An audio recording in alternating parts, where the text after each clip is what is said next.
So I get up about 6:45 usually, but I may get to the office at 9 o'clock. No, I may get there at 8, depending on what's going on. But I have no schedule to speak of. I mean, here's my date book. Just take a look. I mean, can I do this? This is not jam-packed with appointments. 8 o'clock, 9 o'clock. I just don't do it. So I don't want to live that way.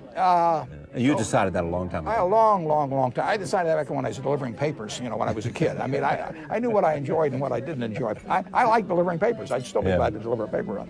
But I don't want to be head of IBM or General Motors or... Why not? Because... Your life is too taken up by things that you don't really have choice about. I just don't want to do it. But go ahead, take me 9:45. You get in at whatever. And then I do more reading. I read 5 newspapers a day. Yeah. I read all kinds of annual reports and magazines and 10Ks and 10Qs. And so I would say I spend 75% of the day, at least, maybe 85% reading. And I spend the rest on the phone. And I make I buy or sell any of the stocks or bonds or foreign currencies. I mean, but that doesn't take much time because we're not doing that on a broad scale. And then I go home and I play bridge or read some more.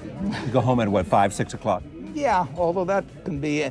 There is no. I don't like being structured. You have no schedule. I don't like to be structured. If you want to go home at 3, you go home at 3. If you want to go home at 7, you go home at 7. Exactly. And still read more.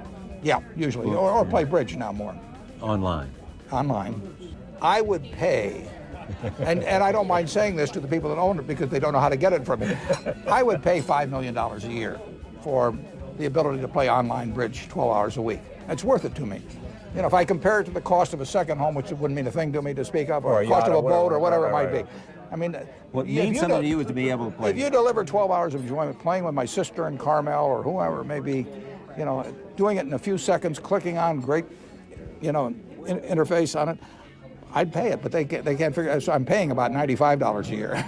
Principal joy you get is that and bridge and friends. Those 3 things. and the bridge and the friends intersect, of course. Yeah. And I mean, this Saturday I'll play with Bill, and at 10 o'clock my time, 8 o'clock his time, we'll play for a couple of hours. And you always win. No. No. I tell you so, but you check with him, and then that's exactly. There we go. Exactly what I would do. Yeah. The notion of investing for you. What are you looking at for when you read? You're looking for an interesting company? You're looking for... Yeah, I'm looking for a business I can understand. I'm like a basketball coach.